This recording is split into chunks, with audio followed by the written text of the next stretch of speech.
The year was 1997, and it was winter. Snow had started falling in the hills of Uttarakhand. I trekked down to a village nestled between the hills and the valley. The locals told me about a haunted place. They called it the Hollow House. No one dared to enter it, not even during the day. I was curious to find out why. It was an old building, dilapidated, yet it stood tall, despite years of neglect.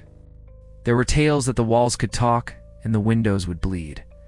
I shuddered to think what horrors awaited me inside. But something compelled me to enter the house. Perhaps it was fate or destiny. I was Arjun Verma, a journalist from Dehradun. I had a reputation for uncovering the truth, no matter how scary it was. This case was no different. As I pushed open the creaky door and stepped inside, it felt like I was being watched.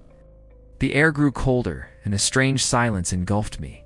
Then I saw it, an antique grandfather clock in the corner, its pendulum swinging slowly, ticking in reverse. Its face was obscured by shadows, but I could see that the hands were moving backward. What was this place? Who owned it? And why did the clock tick backwards? As I got closer to the clock, my watch suddenly stopped working.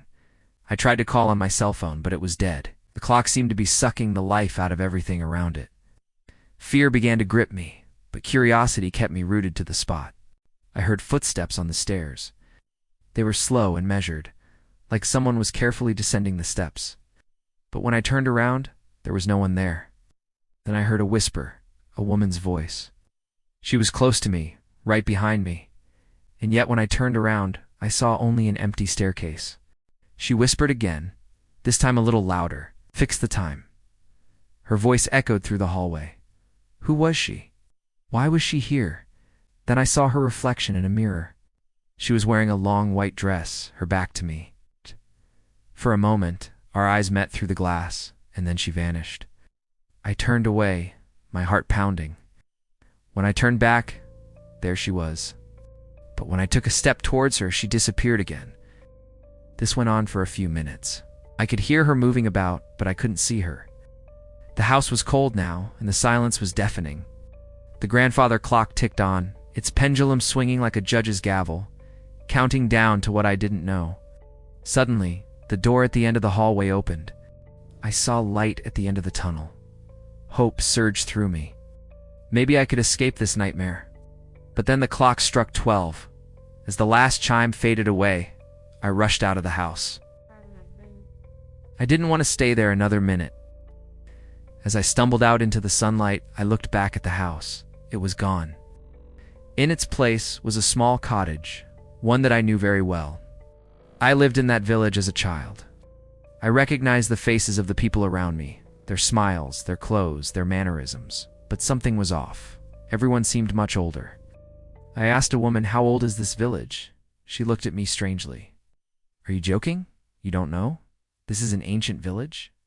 It's more than 100 years old. But I knew the truth. This wasn't an ancient village. It was just a few decades old. All these people, they were supposed to be my friends and neighbors, but they looked like they were about to drop dead. What had happened here? Was this some kind of curse? I looked around. The buildings were old and dilapidated. The streets were overgrown with weeds.